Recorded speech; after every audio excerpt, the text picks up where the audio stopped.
Bulletin की शुरुआत कर लेते हैं एसआई भर्ती परीक्षा पेपर लीक से जुड़ी बड़ी खबर के साथ। तो गिरफ्तार 14 ट्रेनी एसआई आरोपियों की पेशी होगी। आरोपियों को आज कोर्ट में पेश किया जाएगा, फिर न्यायिक हिरासत में भेजे जा सकते हैं तमाम आरोपी ट्रेनी एसआई। 2014 बैच का एसआई जगदीश सिहाग भी पुलिस के रिमांड पर है। आरोपियों से यहां आमने सामने बिठाकर पूछताछ एसओजी कर रही है। ये बड़ी खबर है और बड़ी खबर ये है इस मामले में कि 14 ट्रेनी एसआई आरोपियों को आज कोर्ट में पेश किया जाएगा। आपको जानकारी ये भी दे दूं कि कोर्ट में पेश किए जाने के बाद फिर न्यायिक हिरासत में भेजे जा सकते हैं तमाम आरोपी ट्रेनी एसआई।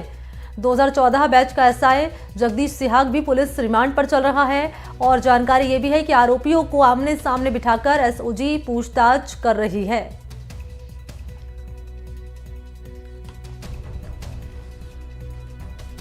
तो एसओजी आज कोर्ट में पेश करेगी 14 ट्रेनी एसआई को और जानकारी ये भी सामने आ रही है कि इन्हें न्यायिक हिरासत में भेजा जा सकता है। सहयोगी सोमू का रुख करना चाहेंगे, इस वक्त मेरे साथ मौजूद हैं। सोमू, 14 ट्रेनी एसआई आरोपियों की आज कोर्ट में पेशी होने वाली है। सोर्सेज बता रहे हैं कि न्यायिक हिरासत में भेजा जा सकता है। एसओजी आज कोर्ट में क्या दलील रखने वाली है कोर्ट के सामने?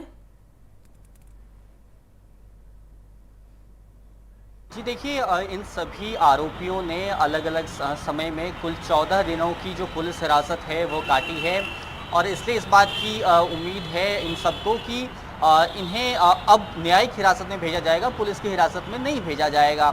हालांकि जब कोर्ट में ये पेश होंगे उसके बाद कोर्ट अंतिम रूप से क्या निर्णय देता है इस पर निगाहें टिकी हुई हैं, लेकिन जो जानकार हैं और जो हमारे सूत्र हैं वो बता रहे हैं कि अब शायद इन्हें और रिमांड पर, पुलिस की रिमांड पर नहीं भेजा जाएगा। बहरहाल कल एक और बहुत महत्वपूर्ण डेवलपमेंट इस पूरे मामले में हुआ, क्योंकि लगातार जो आरोपी पकड़े जा रहे हैं एसओजी की टीम उन्हें रिमांड पर ले रही है। और न सिर्फ एसआई भर्ती परीक्षा मामले में बल्कि जो पूर्व में जेईएन भर्ती परीक्षा मामले में भी जो आरोपी गिरफ्तार हैं, पहले से जेल में थे, उनको प्रोडक्शन वारंट पे एसओजी ने लिया और उसके बाद फिर उनसे भी पूछताछ की। उस पूछताछ में भी कई सारी चीज़ें सामने आई और इन आरोपियों को लेकर कई आरोपियों को लेकर एसओजी की टीम जो है वो अलग अलग ठिकानों पर भी गई, खासतौर पे जिन परीक्षा सेंटर्स पे परीक्षा हुई थी उसके साथ ही उनके घर और बाकी उनसे जुड़े हुए जो ठिकाने थे वहाँ भी एसओजी की टीम आरोपियों को लेकर गई। उसके बाद एक महत्वपूर्ण डेवलपमेंट ये है कि इन सभी आरोपियों की परीक्षा भी ली गई और इनसे वही सवाल पूछे गए जिन सवालों के जवाब दे करके ये सिलेक्ट हुए थे।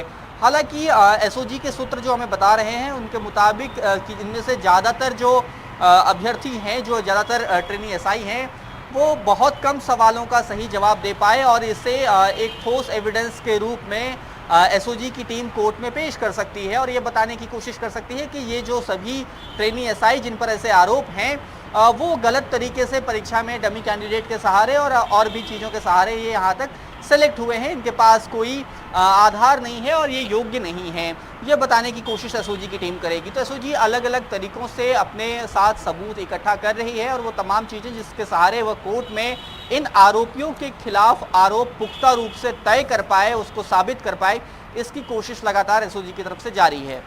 तो कोर्ट की प्रोसीडिंग में क्या कुछ रहता है और क्या दलील यहाँ पर एसओजी के सामने एसओजी की ओर से कोर्ट के सामने रखी जाएगी और कोर्ट उसके बाद क्या यहाँ पर कहेगा कोर्ट की ओर से, काफी महत्वपूर्ण माना जा रहा है। अपडेट भी आपसे लेंगे सोमू आनंद आगे। फिलहाल बहुत शुक्रिया तमाम जानकारी के लिए।